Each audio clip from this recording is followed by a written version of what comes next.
You don't have a motivation problem. You have a distraction addiction. And the hard part? You don't even notice it happening. You wake up tired. You hit snooze just once. Then again.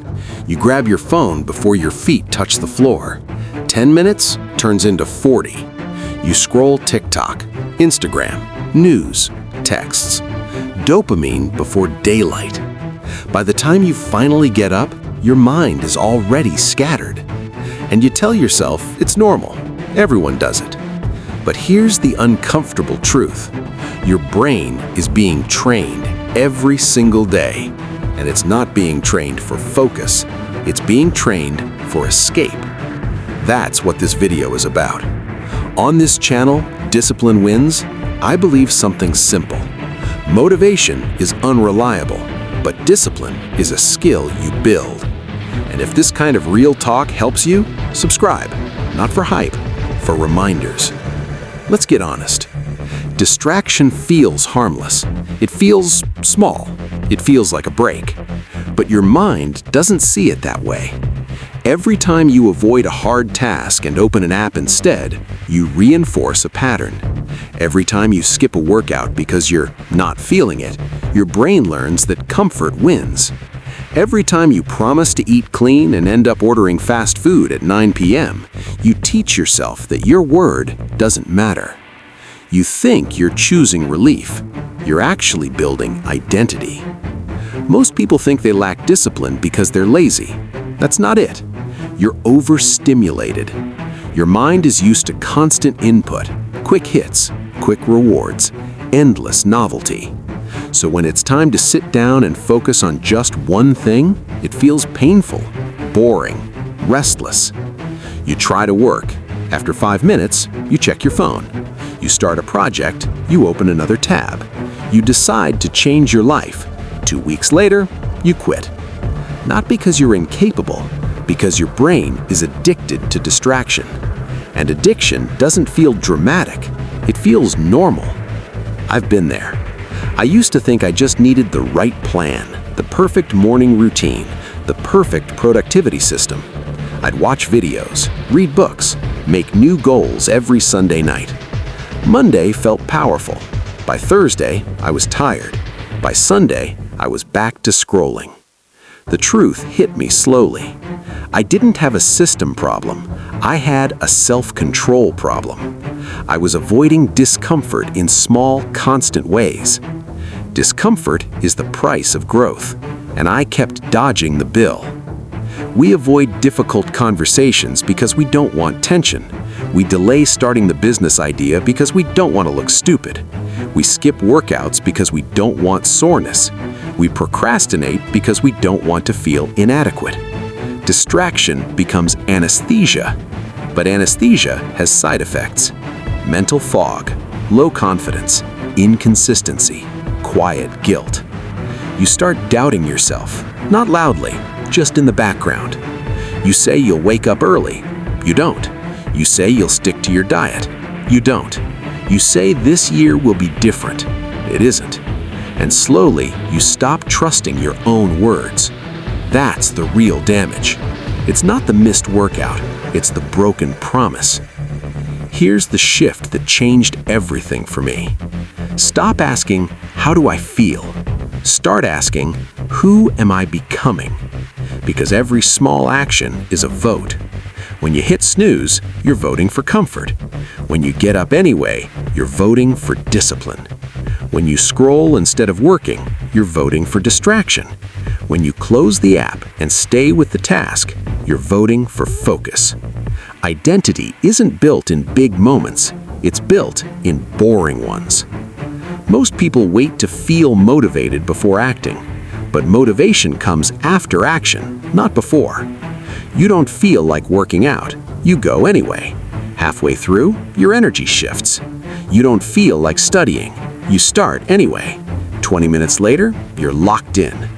The beginning is always the hardest part because your brain wants the easy reward. It wants the scroll, the snack, the comfort. So you have to retrain it, not with intensity, with consistency. Start small, not dramatic, small. Wake up when your alarm rings, no negotiation, even if it's just 1 minute earlier than usual. Work for 25 minutes without touching your phone. Put it in another room if you have to. When you want fast food after promising to eat clean, pause. Just pause. Give yourself 60 seconds before ordering. Sometimes that pause is enough to choose differently. Discipline grows in pauses. It grows in the space between impulse and action. You don't need to overhaul your life. You need to win small battles daily. Here's a realistic example. Let's say you decide to get back in shape. The first week, you're excited. New playlist, new routine. You go hard. Week 2, work gets busy. You're tired. You miss 1 workout, then 2. Then you think, I'll restart next month. That cycle isn't about fitness, it's about identity. Instead of going hard for 2 weeks, what if you committed to 3 workouts a week, no matter what, even if they're short, even if they're average? Consistency over intensity. That's how you rewire your mind. Your brain doesn't need extreme effort. It needs repeated proof. Proof that you do what you say. Proof that discomfort won't kill you. Proof that you can sit in boredom without escaping. Mental toughness isn't loud. It's quiet. It's choosing the harder option when no one is watching. And let's be clear, you will mess up. You'll scroll too long, you'll skip a day, you'll fall into old habits. The difference is what you do next. Most people use one mistake as an excuse to quit. I already ruined today, so they ruin the week. Own it instead. I messed up. That was my choice. No drama, no shame, just ownership. Then correct it immediately. Discipline isn't about perfection. It's about recovery speed. The faster you return to your standard, the stronger you become. There's a quiet confidence that comes from self-control. Not the loud kind, the steady kind. You start trusting yourself. You stop needing external motivation. You don't post about your goals. You build them quietly. Your mind becomes less chaotic, more stable. And here's something powerful. When you reduce distraction, you don't just get more done, you start facing yourself. Silence feels uncomfortable at first. No scrolling, no noise, just your thoughts. But in that silence, you start thinking clearly. You start seeing your patterns, your excuses, your potential. That's where growth actually begins. Not in hype, not in inspiration, in awareness. So if you feel stuck right now, if you feel inconsistent, if you feel mentally tired all the time, it's not because you're broken. It's because your mind has been trained to chase easy rewards. And you trained it, which means you can retrain it. Slowly, patiently, daily. Put the phone down when it's hard. Wake up when it's uncomfortable. Finish what you start even when it's boring. Have the conversation you've been avoiding. Keep going after the excitement fades. No one else can build that for you. At some point, you have to stop blaming the algorithm, your job, your schedule, your mood. Look at your habits. They are telling the truth. If nothing changes, nothing changes. And 5 years from now, your life will reflect the small daily choices you made when no one was watching.